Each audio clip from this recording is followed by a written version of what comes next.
2019 год вообще был очень богат событиями.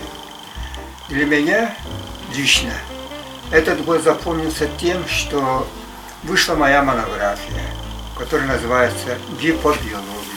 Эта монография вышла в Москве.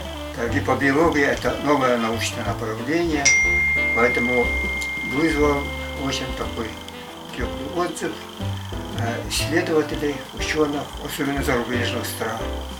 Во-вторых, меня назначили членом редколлегии одного из главных научных журналов Америки по биологии. На меня очень большое впечатление оказал проект строительства арктического центра. Это будет культурным центром не только для нашей республики, но и всего дальневосточного региона. Мне еще очень обрадовало одобрение проекта грандиозного строительства века. Это проект строительства моста через реку Вену. Поменьше было бы налогов, побольше законов по повышению уровня благосостояния населения, ну и так далее.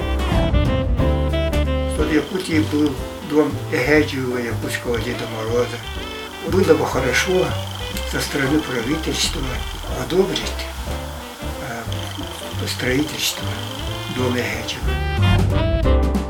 Будем оптимистичными, будем желать друг другу добра, чтобы жизнь была успешной и благополучной, то вот так и будет. Успешно и благополучно. Счастливого Нового года! С Новым годом! С новым счастьем!